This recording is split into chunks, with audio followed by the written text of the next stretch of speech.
الزمالك عنده ماتش مهم جدا جدا بكره قدام المصري البورسعيدي في الكونفدراليه الافريقيه. الزمالك ماتش مهم لازم يكسب. لازم الزمالك يكسب. طبعا المنافسه بقت قويه جدا مع كايزر تشيفز بعد ما فاز الماتش اللي فات خارج جنوب افريقيا على زيسكو. تقدر تقول ان المصري بنسبه كبيره هيضمن الصداره. منافسه ما بين الزمالك وكايزر تشيفز. حتى المصري موقفه كويس جدا، الماتشات اللي جايه موقفه كويس جدا. فالمصري بشكل كبير جدا ضمن يعني التاهل للدور الثاني. المنافسه هتبقى بين الزمالك وكايزر تشيفز. الزمالك ماتش النهارده طبعا الفترة الأخيرة كانت في بعض الكلام والأزمات والمشاكل زي محمد عواد والقصة دي. الجهاز الفني قفل على الكلام ده خالص. محمد عواد مش موجود في قائمة الزمالك ماتش بكرة. موضوع محمد عواد لسه مكمل، لسه ما اتحلش.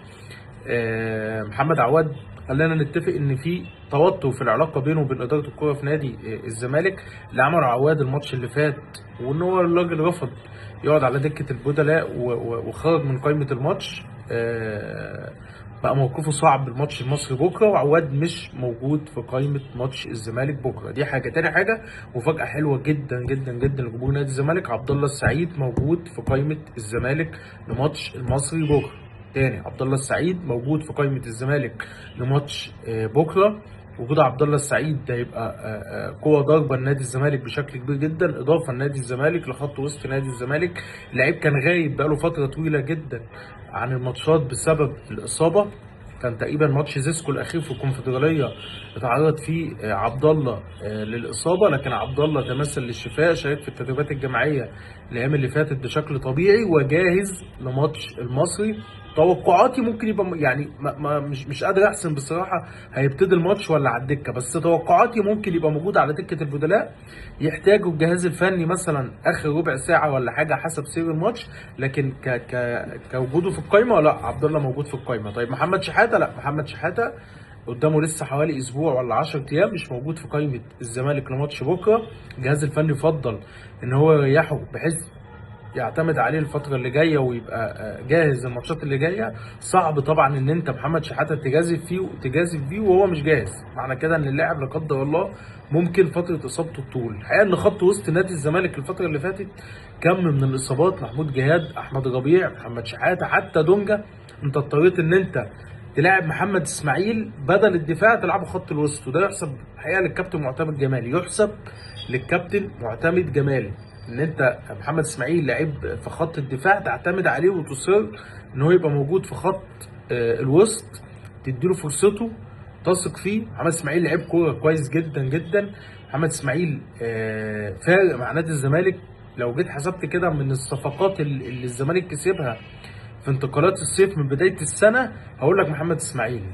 طبعا كان موجود مع منتخب مصر في بطوله افريقيا، من المتوقع كمان انه يكون موجود مع منتخب مصر في كأس العالم. عشان كده لاعب مهم جدا جدا، ووجوده إضافة لدفاع نادي الزمالك وخط وسط نادي الزمالك. عايز اقول لك حاجه كمان، الساعات اللي فاتت الناس في نادي الزمالك كانت متضايقه بعد مشكله امام عاشور والربط اللي حصل ما بين امام عاشور وما بين عبد الله السعيد. طب ما ده كان غايب وده كان غايب، والناس طلعت قالت لك لا عبد الله السعيد ما كانش موجود عشان خاطر الفلوس وما كانش بيجي التدريب والكلام ده كله. ده اتضايق شويه المسؤولين في نادي الزمالك. ايه علاقه ده بده وايه مشكله ده بده؟ ده حاجه وده حاجه تاني خالص. يعني عبد الله السعيد كان مصاب وعنده برنامج تاهيلي وبرنامج تدريب الفتره اللي فاتت. الربط اللي حصل ما بين عبد الله السعيد وامام عاشور غلط. دي مشكله ودي مشكله. في الاخر ما شفناش مثلا في عقوبه طلعت على عبد الله السعيد، الاهلي طلع عقوبه على امام عاشور بالمناسبه يعني، واخد بالك؟ فالربط ما بين الاثنين مش صح. ده لعيب مصاب وده لعيب تغيب عن مباراه مهمه للنادي الاهلي دون الحصول على اذن مسبق، والناس استنته في المطار زي ما بيقولوا حوالي ساعه وقافل تليفونه ومحدش عارف يوصل له. يعني حاجه كوميديه بصراحه للامانه يعني اللي عمله امام عاشور. والبيان اللي طلع من امام عاشور انا بالنسبه لي بيان كوميدي، يعني حاجه مش على مستوى الحدث. يعني في الحاجات دي بتطلع تقول انا اسف فقط لا غير، لكن فكره ان انت تبرر وفكره ان انا احاول احسن صورتي وفكره ان انا اوضح ان انا ما كانش قصدي انت، يعني الكلام ده كله لا غلط. احنا اتكلمنا فيه غلط تماما. ومحدش هيصدق امام عاشور، ومحدش مصدق امام عاشور جوه النادي الاهلي بالمناسبه في قصه ال كان تعبان ومش تعبان والكلام ده كله. ربنا يشفي الناس كلها، بس امام عاشور ما كانش تعبان. امام عاشور عمل مشكله جوه النادي الاهلي، والعقوبه اللي طلعت على امام عاشور هي الاضخم في تاريخ النادي الاهلي، وهي الاعلى في اللائحه. يعني لو جيت بصيت لائحه النادي الاهلي من حيث الايقاف ومن حيث التدريب منفرد ومن حيث العقوبه الماليه هي الاقوى. يعني دي اعلى حاجه موجوده في اللائحه، لو كان في اعلى كانوا حطوا. يعني لو كان في بند يسمح لك ان انت تعاقب لعيب بشكل اقوى من كده كانوا عملوا كده. ليه؟ بسبب الكارثه اللي عملها امام عاشور، والناس في النادي الاهلي حاسه ان في كارثه فعلا حصلت. هنرجع تاني نادي الزمالك. كابتن معتمد جمال فرصته ان هو يكمل على راس المسؤوليه الفنيه للفريق موجوده وبقوه. الفوز كابتن معتمد جمال بكره على النادي المصري بيرجح كفته بشكل كبير جدا، وبيدعم موقفه ان هو يكمل مديرا فنيا لنادي الزمالك. والحقيقه عجبني تصريح الكابتن معتمد جدا بعد الماتش اللي فات بخصوص محمد عواد، لما قال لك ان انا مش جاي اطبطب، ودي حقيقه. يعني ده مش عياده نفسيه، مش كل لعيب عنده مشكله ولا كل لعيب يتضايق ولا واحد يعترض فالمفروض ان انت هتقعد وتحتويه وتحل ده وتعمل ده. لا، انت المفروض لعيب كبير عندك خبرات كبيره، عارف بتلعب فين، كل واحد عارف دوره ايه. فزي ما بقول لك الافضل لمحمد عواد الرحيل عن نادي الزمالك، وممكن نشوف ده الساعات اللي جايه ورحيل محمد عواد جدا.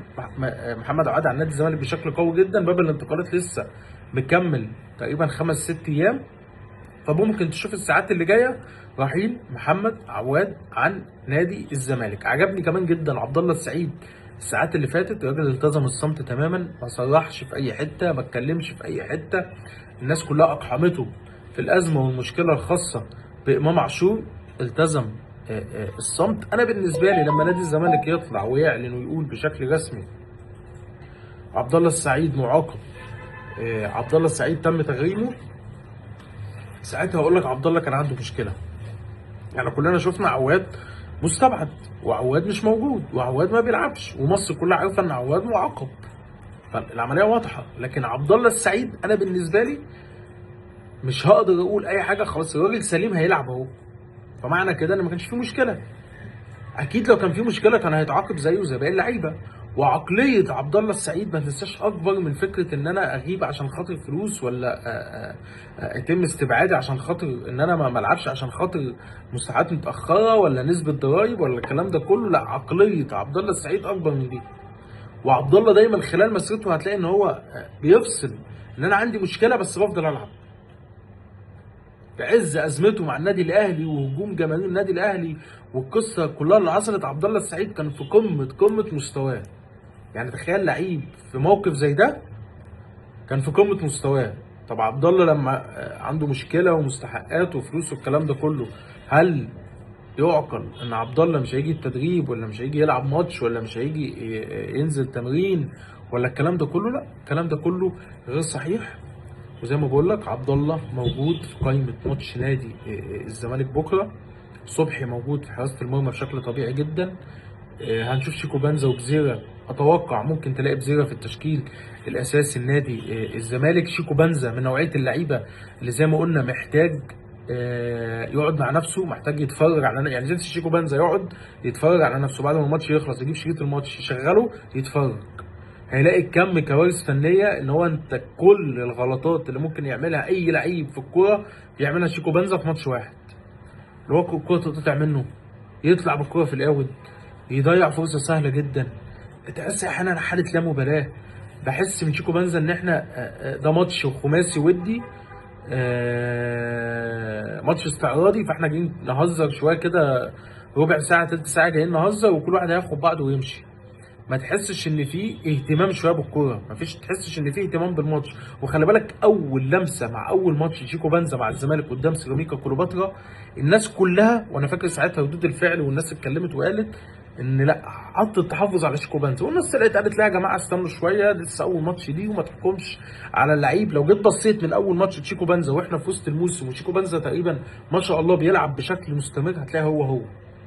فاللعيب اللي ما بيطورش من نفسه، اللعيب اللي ما بيتعلمش من غلطاته، اللعيب اللي ما بيقعدش يعالج سلبياته، تاكد ان هو هيكمل على ما هو عليه. وتوقعاتي لو كان في حل ازمه القيد في يناير والزمالك متاح ليه يجيب صفقات، كان 100% شيكو بنزا هيمشي، 100% كان هيمشيه ويجيبوا حد مكانه. لكن حته قفل باب القيد والزمالك مفيش مرونه ان انت تجيب حد، ومفيش حتى بديل لشيكو بنزا في الجناح، فانت مجبر على بقاء واستمرار شيكو بنزا مع نادي الزمالك. الا اتمنى ان يطور من مستواه، اتمنى ان هو يحل المشاكل الفنيه اللي عنده، وهنشوف اللي هيحصل في ماتش الزمالك والمصري بكره. شكرا.